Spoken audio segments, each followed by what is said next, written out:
시장을 이겨라 오늘 주제입니다. 바이오주가 오늘은 좀 주춤하긴 하지만 최근 시장의 가장 뜨거운 섹터는 맞습니다. 그 가운데서 실적 기대감을 가지고 있는 기업 발굴하는 시간 갖겠습니다.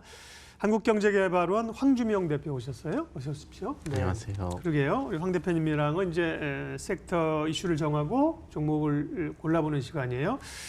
뜨거운 바이오입니다. 근데 바이오 가운데서 어떤 종목을 좀 덜 오른 종목을 고르셨다고요? 네, 정확하게 말씀해 주셨는데 네. 요즘에 바이오주들이 다 많이 올라간 상태입니다. 네. 그래서 개인 투자자분들이 심적으로 좀 많이 힘드실 수도 있으실 것 같은데요. 그렇다고 해서 소외받기는 또 어려운 상황일 것 같습니다. 그렇다면 지금부터는 실적 시즌과 맞물려서 차트 바닥 관련주로 좀 보시면 좋으실 것 같습니다. 오늘 갖고 온 종목은 바이넥스라는 종목입니다. 최대 실적 기대주라고 보시면 되실 것 같고요. 의약품 생산 및 생산품 판매, 그다음 바이오 의약품 연구 개발, CMO 사업을 영위하고 있다라고 보시면 되실 것 같습니다. 특히 의약품 관련해서 70% 정도 매출이 나오고요. 그리고 바이오 의약품, CMO 관련해서 한 30% 정도 매출이 나오고 있다라고 보시면 되실 것 같습니다. 특히 의약품 위탁 생산을 CMO 기술을 보유하고 있는데요. 국내 유일의 소규모 CMO 회사라고 보시면 될 것 같습니다. 삼성바이오로직스나 셀트리온 같은 경우는 자체적으로 큰 CMO 크게 개발을 할 수 있고 생산을 할 수 있지만 작은 기업들 같은 경우는 대부분 바이넥스를 통해서 하는 기업이 많다라고 보시면 되실 것 같습니다. 특히 이 부분이 중요한 부분이 뭐냐면 처음부터 임상부터 신약까지 과정을 겪게 된 다른 제약사들이 여기에 여기 공장을 사용한다면 사실상 락인 효과를 갖게 됩니다. 다른 쪽에서 공장을 이용해서 만들기가 굉장히 어렵기 때문에 위탁 개발 생산의 장점이라고 보시면 되실 것 같습니다. 그다음 세 번째로는 아시아 CDMO 중심 기업으로 성장하고 있다는 부분입니다. 일본 시장은 니치코 제약과 함께 본격적으로 진입이 벌써 되었고요. 그리고 중국 시장은 사드 문제로 당분간 좀 힘들었었는데 지금 같은 경우는 어느 정도 해법을 찾아내면서 동아시아, 아시아 CDMO 중심 기업으로 성장하고 있는 굉장히 좋은 기업이라고 보시면 되실 것 같습니다. 네. 말씀 잘 해주신 것처럼 셀트리온이나 삼성바이오로직스는 아주 거대 바이오시밀러 회사이고요. 또 위탁 생산하고 있고요. 최근에 이렇게 중소형 CMO 기업들에 대한 주목이 꽤 있더라고요. 대표적인 기업이 바이넥스인데요. 어떤 게 투자 포인트인가요? 네, 앞서 말씀해 주셨다시피 지금 임상은 성공을 할 수도 있고 실패를 할 수도 있습니다. 어떻게 보면 리스크적인 부분들이 있겠지만 그 약품을 생산하는 업체 같은 경우는 그런 리스크는 어느 정도 또 벗어날 수 있다는 부분도 장점일 것 같고요. 상장사 CDMO나 CMO를 독점적으로 좀 수행하고 있습니다. 작은 업체 기본으로 보시면 되실 것 같고요. CDMO라는 건 Contract Development and Manufacturing Organization이라고 보시면 되실 것 같은데 쉽게 얘기하면 CMO에서 이제 발전까지 개발까지도 같이 하고 있다고 보시면 되실 것 같습니다. 관련된 CDMO 관련된 업체로 보시게 되면 상장사로 기준으로 봤을 때는 인트론바이오, ABL바이오, 제넥신, 한올바이오파마 등이 있다라고 보시면 되실 것 같습니다. 특히 중국 시장 성장 기대감이 굉장히 좋은데요. 사드 문제로 인해서 일전에 한 번은 진입을 했다가 실패한 경험이 있습니다. 하지만 지금 중국 지원제약과 학자법인을 설립을 했는데 지금 중국에서 굉장히 우호적인 입장을 보이고 있기 때문에 이번에는 좀 과거와 다른 어떤 성과와 실적에 대한 기대감도 같이 있지 않을까라는 생각이 듭니다. 또 옵션까지 추가를 해가지고 지분 49%의 획득 옵션을 넣어놨습니다. 그렇기 때문에 성장과 어떤 가치적인 부분이 두각을 받을 때 훨씬 더 중국 모멘텀도 크게 바람이 불 것이라고 보여지고 있습니다. 그리고 일본 시장 니치코 제약과 사업 제휴가 지속되고 있는데 과거 바이넥스는 니치코 제약이 최대 주주로 있었던 기업입니다.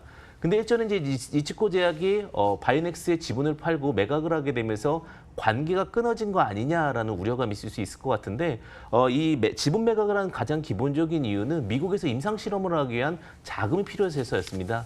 그렇기 때문에 앞서 이제 이야기 드렸다시피 한번 제품을 생산을 여기서 하고 위탁 생산하게 되면 락인 효과가 있기 때문에 바이넥스를 계속해서 이용할 수밖에 없는 관계라고 보시면 되실 것 같습니다.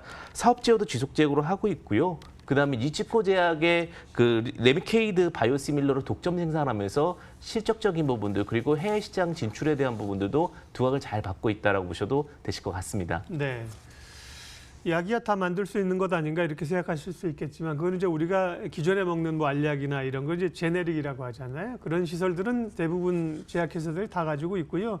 여기는 이제 소위 바이오 시밀러라고 하는 그 바이오 의약품 시설을 가지고 있는 겁니다. 앞서 이제 한번 수주를 받으면 계속 갈 수 있다 그러면서 락인 효과라고 그러셨어요. 이게 뭐예요? 예.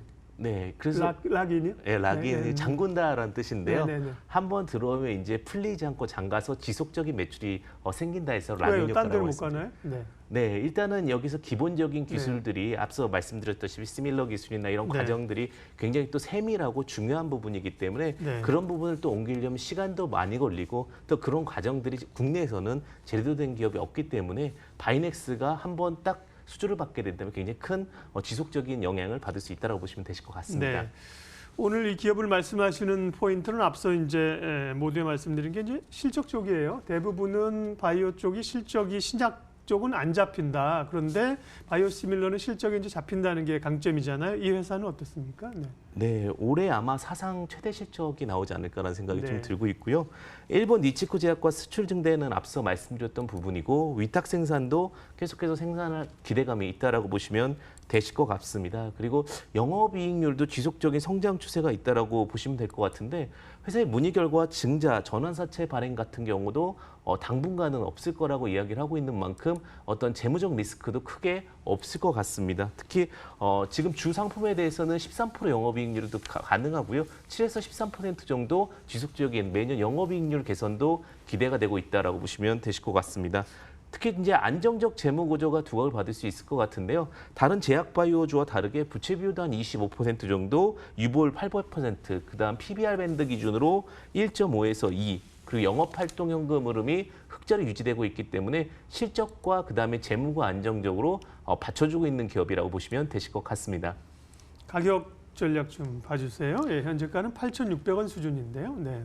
네, 현재 지금 가격이 크게 나쁘지가 않습니다. 네. 차트상으로 보신다 하더라도 21선과 61선 차트 바닥에서 지금 막 상승하고 있는 국면입니다. 과거 대비 많이 낙폭을 보였던 기업이기 때문에 심리적인 부담감도 없고요. 오히려 실적이 좋아지면서 차트 바닥에서 상승하는 종목들은 기법적으로도 유효하다라고 보시면 될 것 같습니다. 특히 지금 쌍바닥을 찍고 돌아서는 모습인데 아마 이번 달 그리고 다음 달까지 해서 11월, 15일, 16일에 매지온 임상 3상 결과에 대한 이야기가 또 나올 것입니다. 그때까지 제약바이오주들은 순환매로 계속해서 기대를 받을 것 같고요. 그중에서 물론 모멘텀이 있거나 항암 관련된 모멘텀 종목들이 좀 빠르게 움직이겠지만 그 종목들이 움직임과 함께 맞춰서 또 움직일 수 있다라는 또 순순한 구조의 종목이라고 보셔도 무방할 것 같고요. 목표가 매수가는 그래서 2분할 정도도 괜찮을 것 같은데 8,600원 이하는 유효하다라고 보시면 되실 것 같고요. 목표가는 14,800원 제시를 드리고요. 손절가는 좀 짧게 잡으시면서 접근하신 전략도 괜찮으신데 6,600원인데 손절보다는 오히려 분할 매수 전략으로 모아가시는 전략도 크게 회사 가치적으로 봤을 때 리스크는 없다라고 보셔도 좋으실 것 같습니다. 지금 그냥 잔막 그대로 놔둬보세요. 예, 매수가가 현재가 8,600원 수준인데 근데 목표가가 14,800원이에요. 그대로 가면 얼마나 좋으련만. 목표가가 지금 주가보다 꽤 많이 높은 수준이거든요. 어떤 근거인가요? 이렇게 높게 잡으시고. 네, 일단은 앞서 이제 말씀드렸다시피 네. 영업이익률이 성장하고 있다는 데 좀 두각을 봤고요. 네. 과거에는 2만 원 이상이었던 종목이었기 때문에 실적이 최대치로 넘어간다면 실적과 함께 동반 상승도 가능하다고 보여지고 있고요. 그다음에 PBR 밴드가 아직 높지 않습니다. 일반적으로 1.5에서 2인데 기본적으로 제약 바이오주들은 8까지 간다 하더라도 높다라는 표현을 잘 쓰지는 않기 때문에 네. 한 4밴드까지 본다고 했을 경우 한 2배 정도 구간 수익으로 보고 있고요. 그래서 지금 매수가랑 목표가 한 2배 정도 차이 기준으로 해서 제시드렸다고 보시면 되실 것 같습니다. 예, 그러니까 PBR을 지금보다 높게 줄 수 있다는 말씀이시네요, 기본적으로는. 네, PBR 더 좋은 것 같습니다. 네, 시장을 이겨라. 오늘은 바이오주 가운데 저평가되어 있는 기업 바이넥스를 살펴봤습니다. 한국경제개발원 황주명 대표님 함께했고요. 인사드리면서 출발 마케돈 마치겠습니다. 이번 한 주도 고생하셨습니다. 마무리 잘하시고요. 주말 잘 보내십시오. 고맙습니다.